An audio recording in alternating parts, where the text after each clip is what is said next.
Hey guys, Kyle the Dead Letterman here, bringing you a late night review of My Hero Academia Chapter 165. And I'm not even kidding you on the late night, guys. It's pretty much around midnight.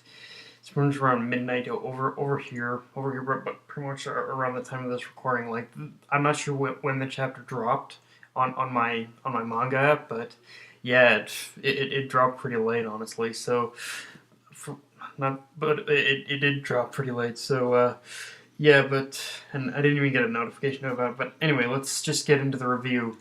And I gotta say, I feel one of the biggest themes of this chapter was again focusing on guidance, because when that lady said that all the children were basically little delinquents, it made me think back to Bakugo's childhood. Because although it was very brief, if you remember correctly, when we first saw his quirk manifest, everyone started praising the shit out of his abilities and calling him amazing, but we never once saw anyone giving him any useful advice about humility. Ba- humility, or he basically just didn't have the patience to listen. Listen, if people did try and give him that kind of advice, but considering I'm sure his father maybe at one time tried to tell him, but I doubt, considering how much of a kiss ass his father is, I doubt he listened very much. and of course, he probably didn't have the patience to listen, because he was also too focused and busy on trying to be like All Might. Like Izuku, he idolized All Might, but not in the same way as Izuku. He saw, I think when he saw, every time he saw All Might, he just saw All Might fighting villains, and to him, I think that was just the end-all, be-all of being a hero. So, but now with this, I think he's starting to learn that there's definitely more to being a hero than just fighting. Again, he's starting to learn that there's more to being a hero than just fighting villains and whatnot. And these kids are the first step. And like this, but in the exact same situation that Bakugo is in, but these kids in general are basically in the exact same need the exact same guidance Bakugo never really got.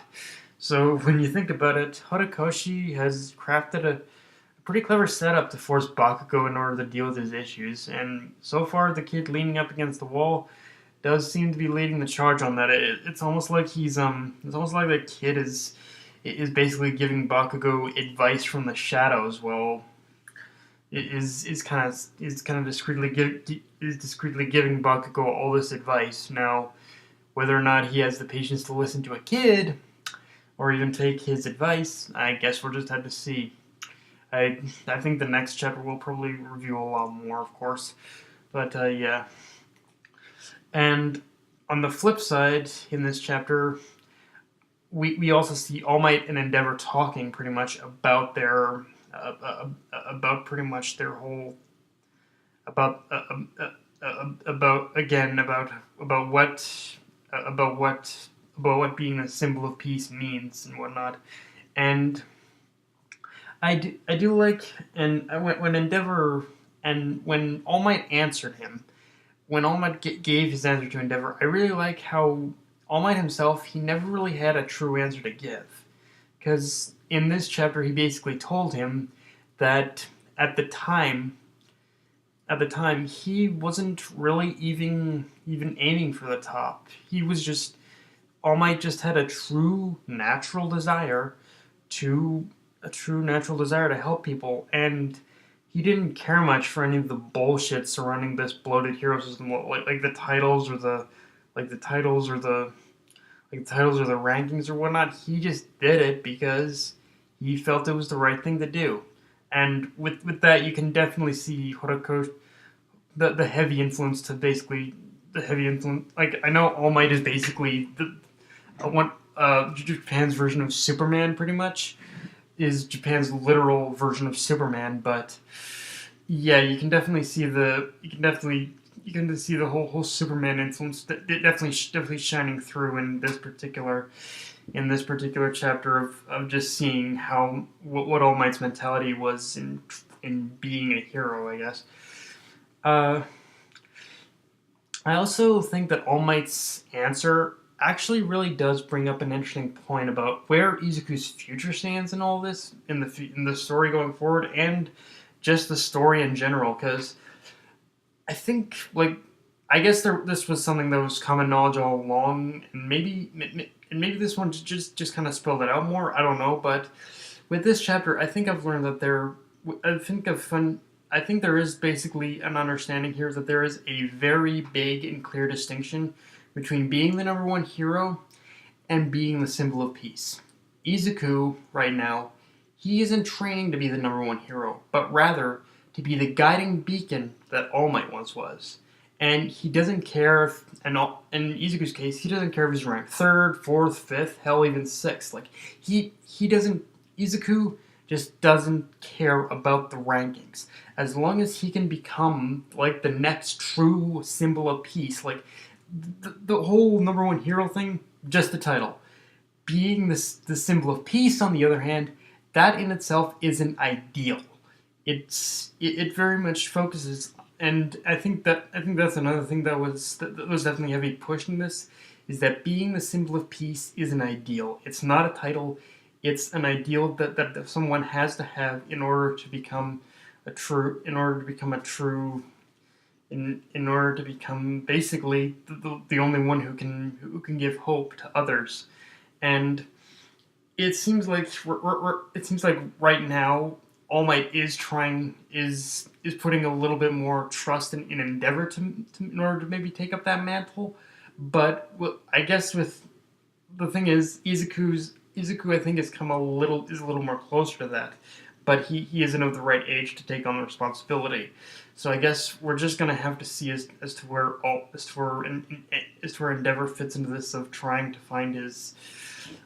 to discover his own, I guess, symbol of peace, or his own heroic ideals, because it's obvious that Endeavor himself has definitely changed from basically starting from the last chapter and this chapter moving forward. Like, Endeavor has gone through a big change, and I guess from here it's just all about seeing where he stands on what parts of his personality and beliefs he's willing to change going forward. So yeah, it will be interesting to see where Endeavor goes from here.